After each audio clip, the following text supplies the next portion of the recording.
응급실의 차가운 공기를 가르는 심전도 모니터의 규칙적인 기계음 사이로 거친 숨소리가 섞여 들려오던 그날 밤의 기억은 여전히 제 머릿속에 선명하게 각인되어 있습니다. 68살의 박준호 환자가 실려왔을 때 그의 얼굴은 마치 흙빛처럼 어두웠고 팔다리는 코끼리의 다리처럼 부어올라 피부가 터질 듯 팽팽해져 있었는데 그가 힘겹게 내뱉은 첫마디는 고통에 찬 신음이 아니라 억울함이 가득 담긴 항변이었습니다. 선생님, 저는 정말 억울합니다. 저는 술도 입에 대지 않았고 담배는 30년 전에 끊었습니다. 건강하게 살아보겠다고 몸에 좋다는 견과류만 매일 챙겨 먹었는데 왜 제 신장이 망가졌다는 겁니까? 도대체 제가 무엇을 잘못했단 말입니까? 그의 절규에 가까운 외침을 들으며 저는 가슴 한구석이 묵직해지는 것을 느꼈지만 차마 그 순간에는 잔인한 진실을 바로 말씀드릴 수가 없었습니다. 그가 그토록 믿고 의지했던 그 고소하고 바삭한 간식이 실은 그의 신장을 서서히 목조르고 있었다는 사실을 말입니다. 많은 분들이 이 이야기를 들으시면 박준호 씨처럼 당혹감을 감추지 못하실 텐데 우리가 흔히 건강의 상징이라 믿어 의심치 않는 슈퍼푸드가 누군가에게는 치명적인 독이 될 수 있다는 이 역설적인 진실을 오늘 저는 용기를 내어 세상에 알리려 합니다. 안녕하세요. 저는 내과 전문의이자 의학 박사 이재영입니다. 오늘 제가 들려드릴 이야기는 단순히 무엇을 먹고 무엇을 먹지 말라는 식상한 건강 강좌가 아니라 50대 이후 급변하는 우리 몸의 시스템과 그에 맞지 않는 식습관이 불러오는 비극을 막기 위한 생존 지침서입니다. 본격적인 이야기를 시작하기에 앞서 만약 여러분이나 사랑하는 가족의 건강을 진심으로 걱정하고 계신다면 지금 이 순간 좋아요 버튼을 한 번씩 눌러주시고 이 채널을 구독해 주시면 감사하겠습니다. 여러분의 작은 관심이 더 많은 사람들에게 이 중요한 경고를 전달하는 데 큰 힘이 됩니다. 우리는 흔히 텔레비전이나 인터넷에서 매일 견과류 한 주미 심장을 튼튼하게 하고 혈관을 맑게 해준다는 이야기를 수없이 듣고 자랐기에 그것을 마치 종교적인 신념처럼 맹신하며 매일 아침 습관적으로 견과류 봉지를 뜯습니다.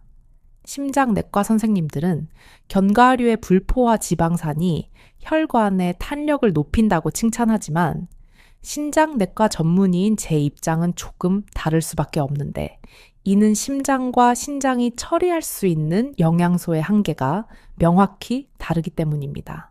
우리의 신장은 마치 정수기 필터와 같아서 혈액 속에 녹아있는 노폐물을 걸러내고 우리 몸에 필요한 수분과 전해질의 균형을 맞추는 아주 정교하고 복잡한 화학 공장과도 같은 역할을 수행합니다. 젊은 시절의 신장은 마치 새 필터를 장착한 최신형 정수기처럼 그 어떤 불순물이 들어와도 강력한 수압으로 걸러내고 깨끗한 물을 만들어낼 수 있는 힘이 있습니다. 하지만 세월이 흘러 50대가 되고 60대가 되면 우리의 신장은 수십 년 동안 쉼 없이 돌아간 낡은 기계처럼 삐그덕거리기 시작하는데 의학적으로 사구체 여과율이라고 부르는 신장의 필터 기능은 40대 이후부터 매년 1%씩 자연스럽게 감소하게 됩니다. 이것은 그 누구도 거스를 수 없는 자연의 섭취이자 노화의 과정인데 문제는 우리가 이 변화를 전혀 인지하지 못한 채 20대나 30대 때와 똑같은 식습관을 고집한다는 데에 있습니다.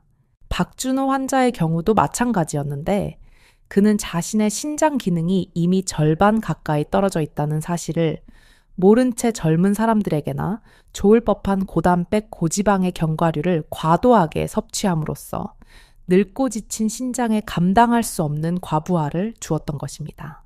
신장이 건강할 때는 견과류 속에 들어있는 칼륨이나 인, 그리고 옥살산 같은 물질들을 소변으로 쉽게 배출해 버릴 수 있지만 기능이 떨어진 신장에게 이 물질들은 마치 배수구가 막힌 싱크대에 계속해서 물을 붓는 것과 같은 재앙을 초래합니다.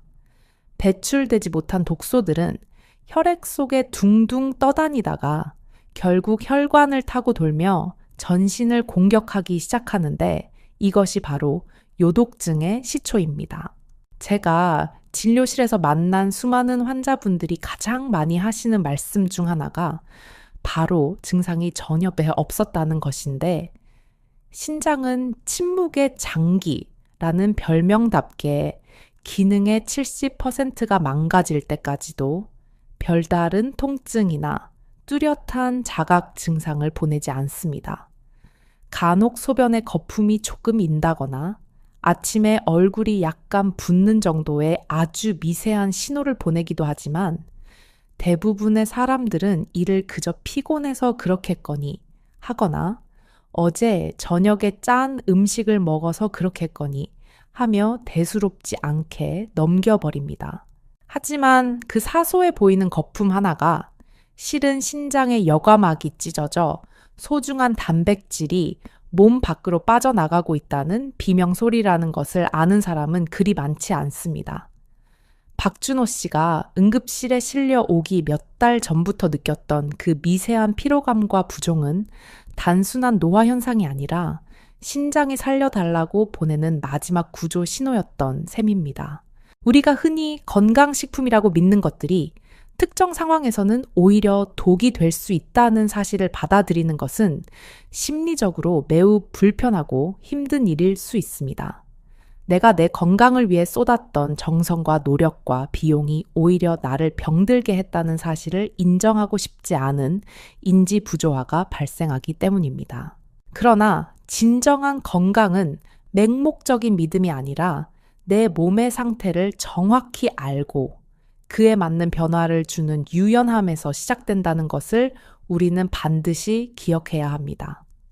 특히 60세가 넘어가면 우리 몸은 더 이상 성장의 시기가 아니라 보존과 관리의 시기로 접어들게 되며 이때 필요한 영양소와 피해야 할 독소의 기준은 젊은 시절과는 완전히 달라져야만 합니다. 제가 오늘 여러분께 경고하고자 하는 3가지 견과류는 우리 주변에서 너무나 쉽게 구할 수 있고 또 너무나 많은 사람들이 사랑하는 간식들이기에 그 위험성은 더욱 큽니다. 이것들은 겉보기에는 무해하고 영양가 넘치는 자연의 선물처럼 보이지만 신장 기능이 저하된 분들에게는 마치 시한폭탄과도 같은 위험성을 내포하고 있습니다. 첫 번째로 지목할 위험한 견과류에 대해 말씀드리기에 앞서 우리는 옥살산이라는 물질에 대해 조금 더 깊이 이해할 필요가 있는데 이는 식물이 자신을 보호하기 위해 만들어내는 천연 살충제 성분과도 비슷합니다. 식물 입장에서는 동물이나 곤충이 자신을 먹지 못하게 하려고 쓴맛을 내거나 독성을 띠게 만드는 방어 기제이지만 인간이 이를 섭취했을 때는 체내의 칼슘과 결합하여 날카로운 유리 조각 같은 결정을 만들어냅니다. 건강한 사람의 경우 장내 세균이 이 옥살산을 분해하거나 신장이 소변으로 빠르게 배출해버리기 때문에 큰 문제가 되지 않지만 신장 기능이 떨어진 노년층의 경우에는 이야기가 완전히 달라집니다. 배출되지 못한 옥살산은 혈액 속을 떠돌다가 신장의 세뇨관이나 사구체 같은 미세한 조직에 박혀버리게 되는데 상상해 보십시오. 눈에 보이지도 않을 만큼 작은 유리 조각들이 연약한 신장 조직을 끊임없이 긁어대고 상처를 입히는 상황을 말입니다. 이러한 미세한 상처들이 반복되면 염증이 생기고 그 염증이 아물면서 조직이 딱딱하게 굳어버리는 섬유화가 진행되는데 이것이 바로 만성 신부전으로 가는 지름길이 되는 것입니다. 그런데 우리가 즐겨 먹는 견과류 중에서도 유독 이 옥살산 함량이 기형적으로 높은 종류가 하나 있는데 그것이 바로 부드러운 식감과 고소한 맛으로 남녀노소 모두에게 사랑받는 캐슈넛입니다. 캐슈넛은 그 특유의 구부러진 모양과 크림 같은 질감 때문에 샐러드나 볶음 요리, 심지어는 디저트에도 광범위하게 사용되지만 이 작은 알맹이 속에 숨겨진 옥살산의 양은 실로 어마어마한 수준입니다. 연구 결과에 따르면 하루에 50개 이상의 캐슈넛을 장기간 섭취한 60대 이상의 그룹에서 신장 결석 발생률이 그렇지 않은 그룹에 비해 2배 이상 높게 나타났다는 보고가 있습니다. 제가 치료했던 72, 새 최명숙 환자분은 평생을 채식 위주의 식단으로 살아오신 분이었는데 육류를 멀리하는 대신 부족한 단백질을 보충하겠다는 생각으로 매일 아침 갈아 만든 캐슈넛 우유를 한 잔씩 드셨습니다. 그녀는 그것이 자신의 건강을 지켜주는 생명수라고 굳게 믿었지만 1년 뒤 그녀의 신장 초음파 사진에는 마치 밤하늘의 별처럼 하얗게 빛나는 수많은 결석들이 박혀 있는 것을 볼 수 있었습니다. 최명숙 환자분은 검사 결과를 보고 믿을 수 없다는 표정으로 저에게 물으셨습니다. 선생님, 저는 고기도 안 먹고 짠 것도 안 먹는데 왜 제 몸에 돌이 생기는 겁니까? 그녀의 질문에 저는 씁쓸한 마음으로 대답할 수밖에 없었는데 어머니가 드신 그 캐슈넛 우유가 바로 돌을 만드는 재료가 되었습니다. 라고 말입니다. 캐슈넛 자체가 나쁜 음식이라는 뜻이 아니라 섭취하는 사람의 신체 조건과 섭취량이 문제였던 것인데 특히 최명숙님처럼 갈아서 액체 형태로 마시게 되면 씹어서 먹는 것보다 체내 흡수율이 훨씬 높아져 혈중 옥살산 농도를 급격하게 상승시키는 결과를 초래합니다. 고체로 먹을 때는 소화 과정에서 일부가 배출되기도 하지만 액체는 장에서 거의 다이렉트로 흡수되어 신장으로 직행하기 때문에 신장에 가해지는 충격은 우리가 상상하는 것 이상으로 강력할 수밖에 없습니다. 또한 많은 분들이 간과하시는 부분 중 하나가 바로 수분 섭취와의 상관관계인데 견과류는 기본적으로 수분이 거의 없는 건조식품이기 때문에 이를 소화하고 대사시키기 위해서는 우리 몸속의 수분을 끌어다 써야만 합니다. 나이가 들면 갈증을 느끼는 중추 신경의 반응도 무뎌져서 물을 잘 마시지 않게 되는데 수분이 부족한 상태에서 고농축의 옥살산 덩어리인 캐슈넛이 들어오면 신장 내의 농도는 더욱 진해지고 결석이 생성되기 딱 좋은 최적의 환경이 조성되는 것입니다.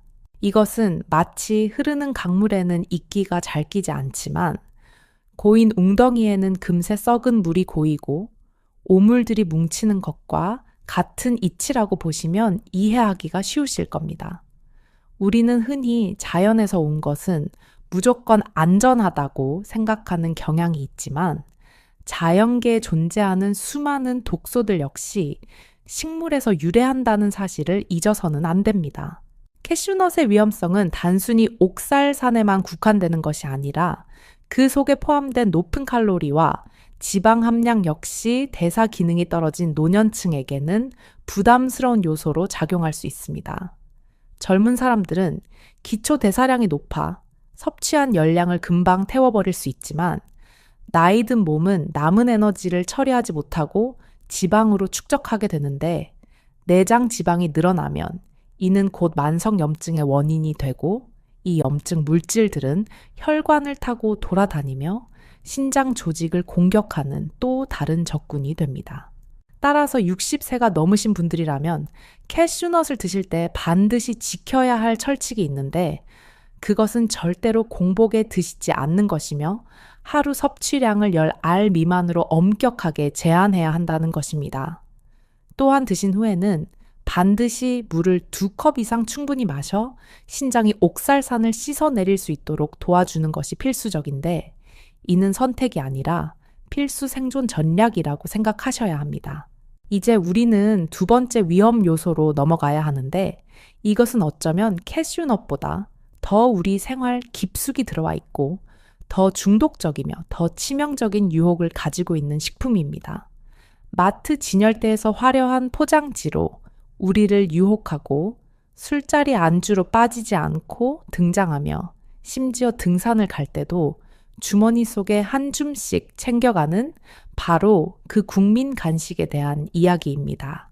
두 번째 위험한 주인공은 바로 짭짤하고 달콤한 맛으로 우리의 미각을 순식간에 사로잡는 양념된 땅콩 혹은 시즈닝 아몬드와 같은 가공 견과류들입니다.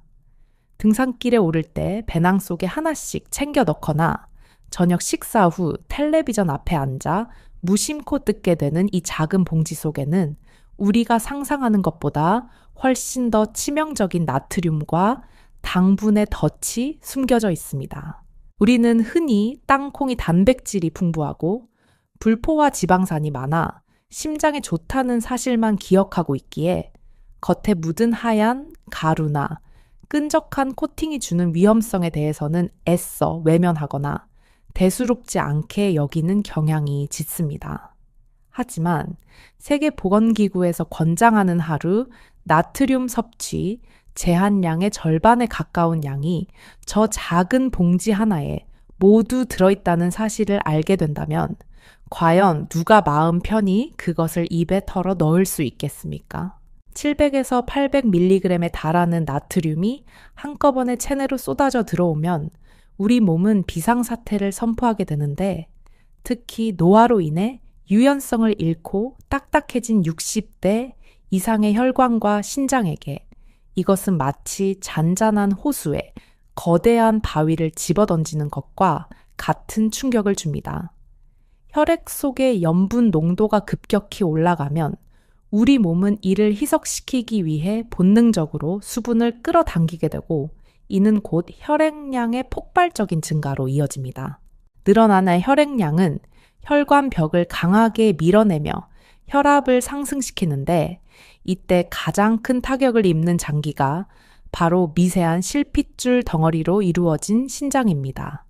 신장의 사구체는 아주 얇고 섬세한 거름망 구조로 되어 있어 높은 압력에 매우 취약한데 짠 땅콩이 유발한 고혈압은 마치 고압의 물줄기를 얇은 종이 필터에 쏘아대는 것과 같아서 결국 역과망이 찢어지고 구멍이 뚫리는 참사를 초래하게 됩니다.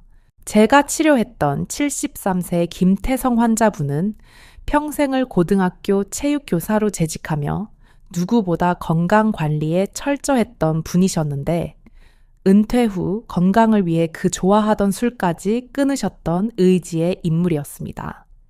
그는 입이 심심할 때마다 술 대신 꿀땅콩이나 오징어 땅콩 같은 간식을 즐기셨는데 그것이 알코올보다 더 무서운 칼날이 되어 자신의 신장을 겨눌 줄은 꿈에도 모르셨다고 합니다. 김태성님은 2달 만에 사구체 여과율이 82에서 60일로 급락하는 충격적인 성적표를 받으셨는데 건강하던 신장이 불과 60일 만에 10년 이상 늙어버린 것과 다름없는 결과였습니다. 그는 저에게 억울함을 토로하며 술도 끊고 담배도 안 피우는데 도대체 왜 이런 일이 생기느냐고 물으셨지만 그 원인은 바로 매일 밤 텔레비전을 보며 무의식적으로 집어먹었던 그 달콤하고 짭짤한 땅콩 속에 숨어 있었습니다. 우리가 텔레비전이나 스마트폰 같은 영상 매체에 집중하면서 음식을 먹게 되면 뇌가 포만감을 느끼는 신호를 제대로 인지하지 못하는 인지, 교란 상태에 빠지게 되는데 이를 섭식 무시 증후군이라고 부르기도 합니다. 평소라면 한 줌 먹고 그만두었을 양을 화면 속 이야기에 빠져 있는 동안에는 2배, 3배 혹은 봉지가 바닥을 보일 때까지 멈추지 않고 먹게 되는 것이 바로 이 때문입니다. 김태성님의 경우도 마찬가지였는데 드라마가 끝날 때쯤이면 이미 하루 권장량의 서너 배에 달하는 나트륨과 당분을 섭취한 상태였고 밤새 그의 신장은 그 엄청난 양의 독소를 처리하느라 단 1분도 쉬지 못하고 혹사당해야만 했습니다. 잠을 자는 동안 우리 몸의 장기들도 휴식을 취하며 회복의 시간을 가져야 하지만 늦은 밤 섭취한 가공 견과류는 신장에게 야근을 강요하는 악덕 고용주와 다를 바가 없는 것입니다. 더욱 심각한 문제는 단순히 짠맛을 내는 소금뿐만이 아니라 그 위에 덧이 펴진 설탕이나 꿀 같은 단순 당들이 신장에 미치는 복합적인 악영향입니다. 과도한 당분은 혈액 속에서 단백질과 결합하여 최종 당화 산물이라는 끈적끈적한 독소 찌꺼기를 만들어내는데 이것은 혈관 벽에 달라붙어 염증을 유발하고 혈관을 좁게 만들어 신장으로 가는 혈류량을 감소시킵니다. 신장은 혈액을 통해 산소와 영양분을 공급받아 일을 하는 기관인데 혈류량이 줄어든다는 것은 곧 신장 세포들이 숨을 쉬지 못하고 굶어 죽어간다는 것을 의미합니다. 김태성님의 소변에서 검출된 단백질은 바로 이렇게 손상되고 파괴된 신장 세포들의 잔해이자 살려달라고 외치는 신장의 처절한 구조, 신호였던 것입니다. 다행히 김태성님은 증상이 나타나자마자 병원을 찾아오셨고 저의 강력한 권고에 따라 가공 견과류를 즉시 중단하고 수분 섭취를 늘리는 식단 조절을 시작하셨습니다. 그 결과 떨어진 신장 기능이 완전히 젊은 시절로 돌아갈 수는 없었지만 더 이상의 악화를 막고 수치를 어느 정도 회복하여 투석이라는 최악의 상황은 피할 수 있었습니다.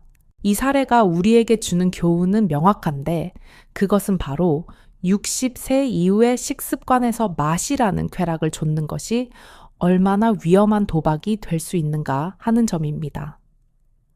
젊었을 때는 단짠의 자극적인 맛이 스트레스를 풀어주는 활력소가 될 수 있지만 나이 든 신장에게 그것은 감당하기 힘든 폭력이며 수명을 단축시키는 지름길이 될 수 있음을 뼈저리게 인식해야 합니다. 그렇다면 땅콩을 영원히 먹지 말라는 뜻일까요? 물론 그렇지는 않습니다. 땅콩 그 자체는 훌륭한 식품이지만 그것을 먹는 형태가 문제인 것입니다. 만약 땅콩이 너무 드시고 싶다면 껍질째 볶은 국산 생땅콩을 구매하셔서 드시기 직전에 껍질을 까서 드시는 수고로움을 감수하셔야 합니다. 그 작은 수고로움이 과도한 섭취를 막아주는 자연스러운 제동 장치 역할을 할 뿐만 아니라 첨가물 없는 순수한 땅콩의 영양만을 섭취할 수 있게 해주기 때문입니다. 자, 이제 우리는 마지막 세 번째 위험 요소인 견과류의 황제 마카다미아에 대해 이야기해 볼 차례가 되었습니다. 동글동글하고 귀여운 모양에 씹으면 입안 가득 퍼지는 버터 같은 풍미 덕분에 견과류계의 명품으로 불리는 이 비싼 열매가 왜 신장내과 의사인 저에게는 경계 대상 1호가 되었는지 궁금해 하실 겁니다. 마카다미아는 그 별명처럼 가격도 비싸고 맛도 고급스럽지만 그 영양 성분표를 자세히 들여다보면 60대 이상의 신장에게는 결코 반갑지 않은 숫자들이 가득합니다. 가장 큰 문제는 바로 지방 함량인데 마카다미아의 전체 중량 중 무려 75%가 지방으로 이루어져 있다는 사실을 아는 분들은 그리 많지 않습니다. 물론 그 지방의 대부분이 혈관에 좋다는 불포화 지방산인 것은 맞지만 아무리 좋은 지방이라도 과유불급이라는 옛말처럼 지나치면 독이 되는 법입니다. 지방 1g은 9칼로리라는 높은 열량을 내는데 마카다미아 한 줌이면 밥 한 공기에 맞먹는 200칼로리가 훌쩍 넘어가게 됩니다. 젊고 활동량이 많은 20대나 30대에게는 이 고열량이 에너지가 되어 활력을 주겠지만 기초 대사량이 30% 이상 떨어진 60대에게 이 넘치는 지방은 처치 곤란한 쓰레기와 같습니다. 우리 몸은 쓰고 남은 지방을 간이나 복부 그리고 혈관 벽에 저장하게 되는데 이렇게 쌓인 지방은 단순히 살이 찌는 문제를 넘어 신장을 직접적으로 압박하고 공격하는 내장 지방의 형태로 변질됩니다. 제가 진료했던 70세의 항구 씨는 은퇴 후 사업가로서의 여유로운 삶을 즐기시며 건강을 위해 비싼 돈을 들여 최고급 호주산 마카다미아를 매일 저녁 챙겨 드셨던 분입니다. 그는 기름진 삼겹살이나 튀김은 입에도 대지 않고 오로지 식물성 지방인 견과류만 섭취했기에 자신의 혈관과 신장은 깨끗할 것이라고 자신했지만 검사 결과는 그의 믿음을 산산조각냈습니다. 그의 혈액 검사표에는 고지혈증과 지방간 수치가 위험 수준을 가리키고 있었고 사구체 여과율은 59까지 떨어져 만성 신부전 3기 진단을 받기에 이르렀습니다. 저는 그분께 사장님이 드신 그 최고급 마카다미아가 지금 사장님의 신장을 가장 비싼 대가를 치르게 만들고 있습니다. 라고 직언을 드릴 수밖에 없었습니다. 신장은 혈액을 걸러내는 필터인데 혈액 속에 지방 성분이 너무 많아지면 피가 끈적끈적해지고 점도가 높아져 필터를 통과하는 속도가 현저히 느려지게 됩니다. 끈적한 기름때가 낀 필터가 제 기능을 하지 못하고 막혀버리듯 고지방 식단으로 인해 탁해진 혈액은 신장의 미세 혈관들을 서서히 막아버리고 결국 신장 조직의 괴사를 유발하게 되는 것입니다. 한구 씨는 자신의 식단이 건강식이라는 확신에 차 있었기에 처음에는 제 진단을 받아들이기 힘들어 하셨지만 결국 마카다미아를 끊고 소금이 없는 호두로 간식을 대체한 뒤 매일 30분씩 걷기 운동을 병행하셨습니다. 그리고 거짓말처럼 3달 뒤 그의 신장 수치는 67로 회복되었고 혈중 중성 지방 수치 또한 30%나 감소하는 놀라운 결과를 보여주었습니다. 이것은 단순히 운이 좋아서 일어난 기적이 아니라 원인을 정확히 파악하고 그 원인을 제거했을 때 우리 몸이 얼마나 정직하게 반응하는지를 보여주는 명백한 증거입니다. 마카다미아는 분명 맛있는 견과류이지만 나이든 신장에게는 감당하기 버거운 기름 덩어리일 수 있다는 사실을 우리는 인정해야만 합니다. 지금까지 말씀드린 캐슈넛의 옥살산 양념, 땅콩의 나트륨과 당분, 그리고 마카다미아의 과도한 지방, 이 3가지는 각각 다른 무기를 들고 있지만 신장을 파괴한다는 목적만은 동일한 암살자들과 같습니다. 하지만 이 암살자들이 우리 몸에 침투하기 전에 신장은 반드시 우리에게 경고 신호를 보내는데 안타깝게도 우리는 그 신호를 해독하는 법을 배우지 못했습니다. 이제부터는 여러분의 몸이 보내는 아주 작지만 결코 무시해서는 안 되는 구조 신호들을 하나하나 해독해 드리는 시간을 가져보려 하는데 이 신호들을 미리 알아채는 것이야말로 투석실로 가는 운명을 바꿀 수 있는 유일한 골든타임이기 때문입니다. 제 진료실을 찾는 말기, 신부전 환자분들 10중 8구는 처음 진단명을 들었을 때 현실을 부정하며 저는 아무런 증상이 없었는데요 라고 반문하시지만 제가 조금 더 깊이 문진을 하며 과거의 기억을 되짚어드리면 그제야 무릎을 치며 후회의 탄식을 뱉어내곤 하십니다. 사실 신호는 언제나 그곳에 있었지만 그것이 너무나 미세하고 일상적인 피로와 닮아 있어서 우리가 그것을 병의 전조 증상이라고 인식하지 못했을 뿐입니다. 신장은 간과 더불어 우리 몸에서 가장 우직하고 인내심이 강한 장기라서 70% 이상 망가지기 전에는 아프다, 소리 한번 지르지 않고 묵묵히 자신의 일을 수행합니다.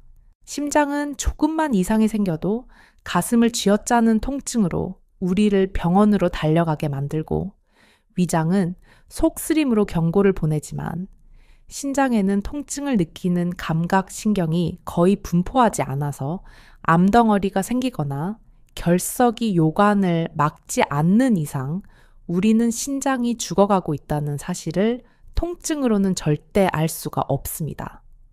그래서 우리는 눈으로 보이는 변화와 몸으로 느껴지는 아주 사소한 감각의 차이에 예민해져야만 하는데 그 첫 번째 단서가 바로 소변이 우리에게 보여주는 거품이라는 시각적 신호입니다. 아침에 일어나서 첫 소변을 볼 때 병이 물 위에 마치 맥주 거품이나 비누 거품처럼 하얗고 몽글몽글한 거품이 뜬다면, 그리고 그 거품이 물을 내려도 잘 사라지지 않고 병이 테두리에 지저분한 띠를 형성한다면 그것은 단순한 생리현상이 아닙니다. 건강한 신장의 사구체 여과막은 우리 몸에 꼭 필요한 영양소인 단백질은 통과시키지 않고 노폐물만 걸러내어 소변으로 내보내는 아주 촘촘한 그물망과 같은데, 이 그물망이 손상되면 분자 크기가 큰 단백질이 그 틈새로 빠져나가게 됩니다. 소변에 섞여 나온 단백질은 물의 표면 장력을 약하게 만들어 거품을 일으키는데, 이것이 바로 의학적으로 말하는 단백뇨 현상이며 신장이 지금 찢어지고 있다는 가장 확실하고 직접적인 증거입니다. 많은 분들이 남자가 서서 소변을 보면 낙차 때문에 당연히 거품이 생기는 것 아니냐고 반문하시지만, 물리적인 낙차에 의한 거품은 몇 초 혹은 몇 분 이내에 사이다 탄산처럼 금방 꺼져버리는 것이 정상입니다. 하지만 10분, 20분이 지나도 꺼지지 않는 끈적한 거품은 신장이 더 이상 영양분을 붙잡아둘 힘을 잃어버렸다는 뜻이며, 이는 마치 통장 계좌에서 매일매일 돈이 조금씩 빠져나가는 것과 같이 우리 몸의 살과 근육이 소변을 통해 하수구로 버려지고 있다는 무서운 사실을 의미합니다. 만약 이런 증상을 발견하셨다면 인터넷 검색으로 시간을 허비하지 마시고 당장 가까운 내과를 방문하여 소변 검사만이라도 받아보셔야 합니다. 두 번째로 주목해야 할 신호는 바로 아침에 일어났을 때 유난히 퉁퉁 붓는 얼굴과 손발의 부종인데, 이것을 단순히 어젯밤 라면을 먹고 자서 혹은 잠을 너무 많이 자서 생긴 일시적인 현상으로 치부해서는 안 됩니다. 우리 몸의 수분과 나트륨의 균형을 조절하는 컨트롤 타워가 바로 신장인데, 이 기능이 고장나면 배출되어야 할 수분이 몸속에 갇혀버리게 되고 중력의 영향을 받아 피부 조직이 연한 곳으로 쏠리게 됩니다. 특히 아침에는 눈꺼풀 주위나 얼굴이 푸석푸석하게 붓다가 오후가 되어 활동을 시작하면 중력에 의해 수분이 아래로 내려가면서 종아리나 발목이 붓고, 저녁에는 신던 양말 자국이 선명하게 남거나 신발이 꽉 끼어 들어가지 않는 현상이 반복된다면 이는 신장의 배설 기능에 심각한 적신호가 켜진 것입니다. 제가 만났던 60대의 한 여성 환자분은 반지가 손가락에 꽉 끼어서 빠지지 않는 것을 살이 찐 탓으로만 돌리셨지만, 검사 결과 그것은 체지방이 아니라 밖으로 나가지 못한 수분, 즉 독소 섞인 물이 세포 사이에 고여있는 부종이었습니다. 세 번째 신호는 이유를 알 수 없는 만성적인 피로감과 무기력증인데, 충분히 잠을 자고 보약을 먹어도 몸이 천근망은 무겁고 머리가 멍하며 집중이 되지 않는다면 이는 단순한 체력 저하가 아니라 신장성 빈혈을 의심해 봐야 합니다. 신장은 단순히 소변만 만드는 하수 처리장이 아니라 우리 골수를 자극하여 적혈구를 만들어내게 하는 에리스로포이에틴이라는 아주 중요한 호르몬을 생산하는 내분비 기관이기도 합니다. 신장 기능이 떨어지면 이 조혈 호르몬의 생산이 줄어들게 되고 결국 산소를 운반하는 적혈구가 부족해져서 우리 몸의 세포들은 만성적인 산소 부족 상태, 즉 질식 상태에 빠지게 됩니다. 뇌세포에 산소가 부족하니 기억력이 떨어지고 어지러움을 느끼며 근육에 산소가 부족하니 조금만 움직여도 숨이 차고 지치는 것인데, 이를 노화 탓으로만 돌리며 방치하면 심장까지 산소 부족으로 허덕이게 되어 심부전이라는 합병증까지 불러오게 됩니다. 어떤 환자분은 저에게 선생님 세상이 한 박자 빠르게 돌아가는 것 같고 저만 물속을 걷는 것처럼 몸이 무겁습니다 라고 호소하셨는데, 그 표현이 바로 빈혈로 인한 신체 기능 저하를 가장 정확하게 묘사한 것이라 할 수 있습니다. 얼굴색이 창백해지거나 누렇게 뜨고 입맛이 떨어지며 소화가 잘 안 되는 증상들. 역시 독소가 몸 밖으로 배출되지 못하고 혈액 속에 쌓여서 나타나는 요독 증상의 일부일 가능성이 매우 높습니다. 네 번째 신호는 어느 날 갑자기 조절되지 않는 고혈압인데, 평소 혈압이 정상이던 분이 갑자기 혈압이 오르거나 고혈압 약을 먹어도 혈압이 잘 떨어지지 않는 저항성, 고혈압이 나타난다면 심장이 아닌 신장을 먼저 의심해 보아야 합니다. 신장과 혈압은 때려야 뗄 수 없는 아구와도 같은 관계라서 신장이 망가지면 혈압이 오르고 높아진 혈압은 다시 신장의 미세 혈관을 파괴하는 악순환의 고리를 형성하게 됩니다. 신장은 혈압을 일정하게 유지하기 위해 레닌이라는 효소를 분비하여 혈관의 수축과 이완을 조절하는데, 신장으로 가는 혈류량이 줄어들거나 기능이 떨어지면 신장은 혈압이 낮다고 착각하여 혈압을 올리는 호르몬을 과도하게 쏟아내게 됩니다. 이유 없이 오르는 혈압은 신장이 나 좀 살려달라고, 혈액을 더 보내달라고, 아우성치는 비명과도 같기에 단순히 혈압약의 용량을 늘리는 것만이 능사가 아니라 근본적인 원인인 신장 기능을 점검하는 것이 순서입니다.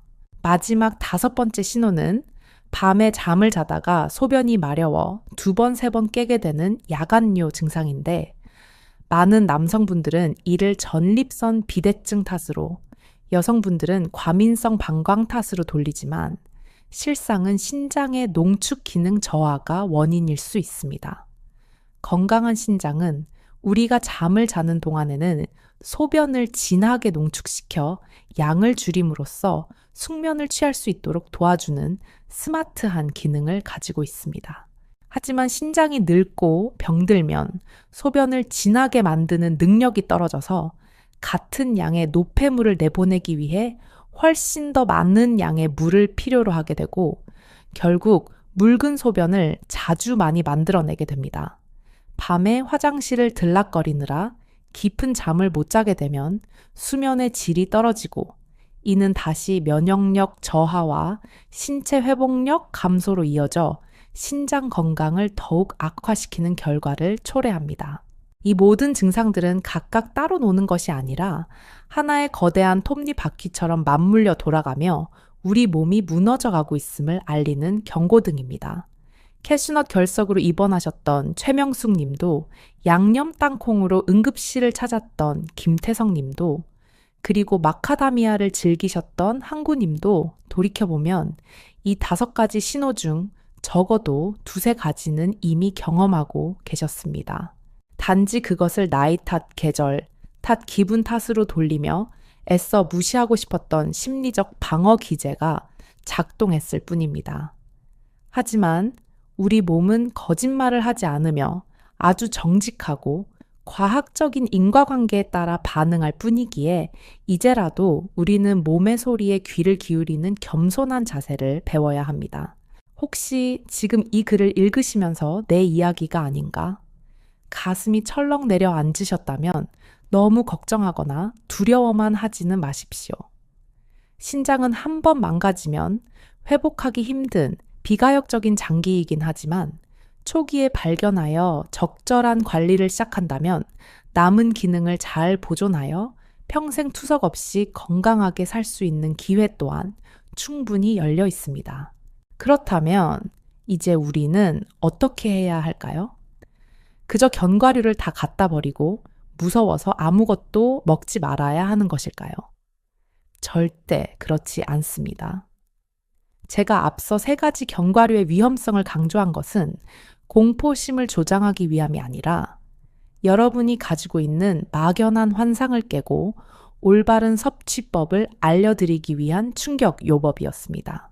칼이 요리사의 손에 들리면 훌륭한 요리를 만드는 도구가 되지만 강도의 손에 들리면 흉기가 되듯이 견과류 또한 누가 어떻게 먹느냐에 따라 명약이 되기도 하고 독약이 되기도 합니다.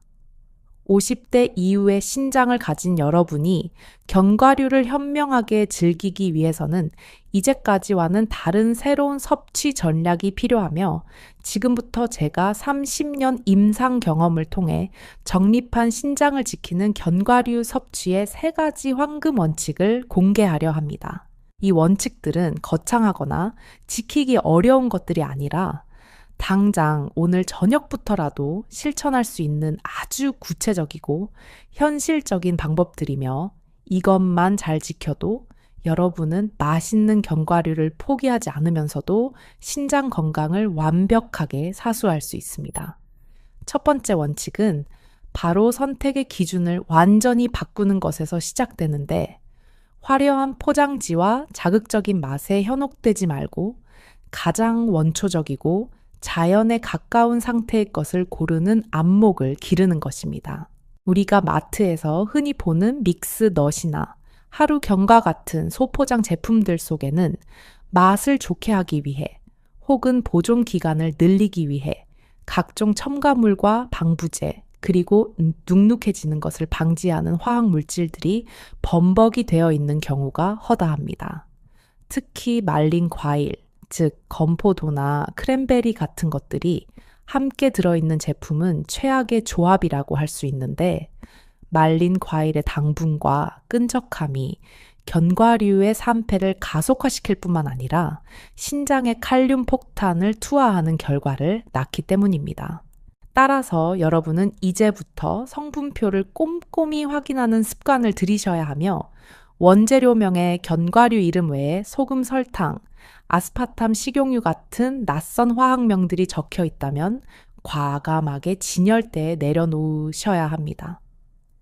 가장 좋은 것은 껍질이 있는 상태의 생견과류를 사서 집에서 먹을 만큼만 그때그때 까서 약불에 살짝 볶아 드시는 것인데 이렇게 하면 산패의 위험도 줄이고 고소한 맛은 살리되 나트륨과 당분 걱정 없이 순수한 영양만을 섭취할 수 있습니다. 두 번째 원칙은 바로 섭취량에 대한 엄격한 자기 통제인데 자연에서 얻은 식품이니 많이 먹어도 괜찮겠지라는 안일한 생각은 여러분의 신장을 망가뜨리는 가장 큰 오해 중 하나입니다. 견과류는 식물성 식품 중에서 가장 에너지 밀도가 높은 식품군에 속하며 이는 곧 적은 양으로도 엄청난 칼로리와 무기질을 섭취하게 된다는 것을 의미합니다. 손바닥 한 줌 다시마에 약 25g에서 30g 정도가 하루 적정 섭취량인데 이를 개수로 환산하면 아몬드는 20알, 호두는 반쪽짜리 6알 정도에 불과합니다.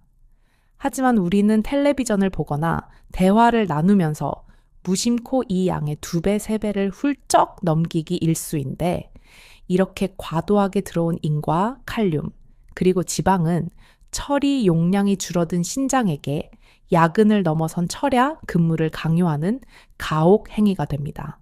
견과류를 간식이 아니라 약이라고 생각하고 드셔야 하는데 우리가 약을 먹을 때 정해진 용법과 용량을 지키듯이 견과류 또한 하루치 약을 처방받았다는 마음가짐으로 미리 작은 통에 소분해 두는 지혜가 필요합니다.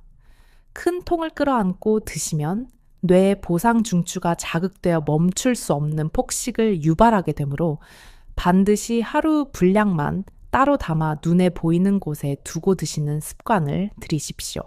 세 번째 원칙이자 어쩌면 가장 중요할 수도 있는 핵심 전략은 바로 절대로 빈속에 드시지 말고 반드시 물과 함께 드셔야 한다는 것입니다.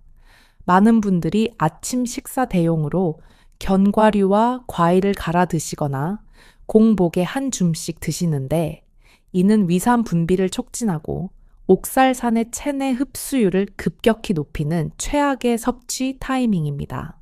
공복 상태의 위장은 흡수력이 스펀지처럼 좋아져서 들어오는 모든 영양소와 독소를 가리지 않고 빨아들이는데 이때 들어온 고농도의 옥살산은 혈액 속 칼슘과 결합할 틈도 없이 신장으로 직행하여 결석을 만들 준비를 마칩니다. 따라서 견과류는 반드시 식사를 마친 후 혹은 식사 중간에 반찬처럼 곁들여 드시는 것이 좋으며 위장에 다른 음식물이 있을 때 섞여 들어가야 흡수 속도가 조절되고 신장에 가해지는 충격이 분산될 수 있습니다. 또한 견과류를 드실 때는 반드시 물 한 컵 이상을 함께 마셔 주어야 하는데 이는 단순히 목 넘김을 좋게 하기 위함이 아니라 체내 수분 농도를 유지하여 신장이 노폐물을 원활하게 배출할 수 있도록 돕는 윤활유 역할을 하기 때문입니다. 물은 몸속에 들어온 나트륨과 옥살산 농도를 희석시키고 소변량을 늘려 독소가 신장에 머무르는 시간을 최소화해 주기 때문에 견과류 섭취 시 물은 선택이 아닌 필수 파트너가 되어야만 합니다. 그렇다면 이 세 가지 원칙을 지키면서 신장에 도움이 될 수 있는 착한 견과류는 과연 무엇이 있을까요? 저는 환자분들에게 가장 먼저 호두를 추천해 드리는데 호두는 식물성 오메가3 지방산이 풍부하여 혈관의 염증을 줄여주고 신장 혈류 개선에 도움을 줄 수 있기 때문입니다. 물론 호두 역시 많이 드시면 칼로리 과잉이 될 수 있지만 하루 두세 알 정도를 껍질째 씹어 드시면 그 속에 들어있는 항산화 성분들이 산화 스트레스로부터 신장 세포를 보호하는 방패 역할을 해줄 수 있습니다. 또한 잣이나 피스타치오 같은 견과류도 소금 간이 되어 있지 않은 것을 소량 섭취한다면 칼륨 함량이 비교적 적절하여 신장에 큰 부담을 주지 않으면서도 필수 영양소를 공급받을 수 있는 좋은 대안이 됩니다. 하지만 만약 칼륨 수치가 위험 수준으로 높다는 진단을 받으신 만성 신부전 환자분이라면 이마저도 주의하셔야 하므로 반드시 주치의와 상의하여 섭취 가능 여부와 양을 결정하시는 것이 안전합니다. 건강에는 절대적인 정답이 없으며 남에게 좋은 약이 내게는 독이 될 수 있다는 사실을 항상 염두에 두시고 내 몸의 상태에 맞는 맞춤형 식단을 찾아가는 과정이 필요합니다. 박준호님은 퇴원 후 저와의 약속대로 견과류 섭취 방식을 완전히 바꾸셨는데 아침 공복에 먹던 습관을 버리고 점심 식사 후 볶지 않은 생호두 2알을 천천히 꼭꼭 씹어 드시는 것으로 변화를 주셨습니다. 또한 틈날 때마다 미지근한 물을 마시는 습관을 들이고 저녁 식사는 싱겁게 드시려고 노력한 결과 1년이 지난 지금 그의 사구체 여과율은 70대 초반까지 회복되어 안정적인 상태를 유지하고 계십니다.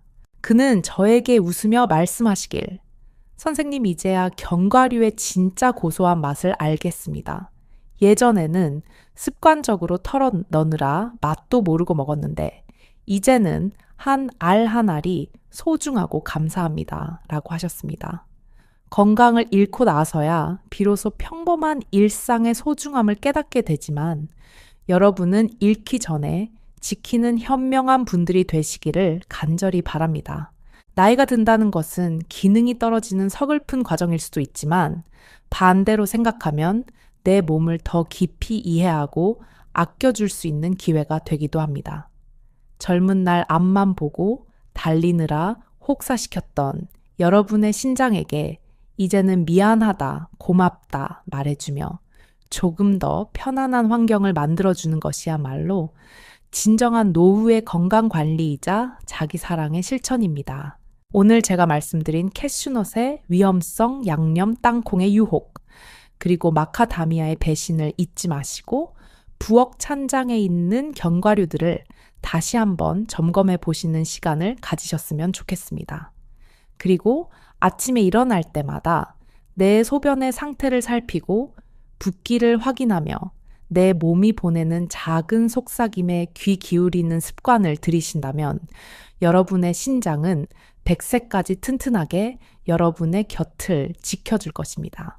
이 긴 글을 끝까지 읽어주신 여러분의 인내심과 건강에 대한 열정에 깊은 존경을 표하며 오늘 이 정보가 여러분과 여러분이 사랑하는 가족들의 건강을 지키는 작은 등불이 되었기를 소망합니다. 세상에 나쁜 음식은 없지만 내게 맞지 않는 음식은 분명히 존재하며 그것을 구분해내는 지혜가 곧 건강의 척도임을 잊지 마십시오. 혹시라도 오늘 내용 중에 궁금한 점이 있으시거나 자신의 경험담을 나누고 싶으신 분들은 언제든지 댓글로 남겨주시면 제가 진료 틈틈이 확인하여 성심성의껏 답변해 드리도록 하겠습니다.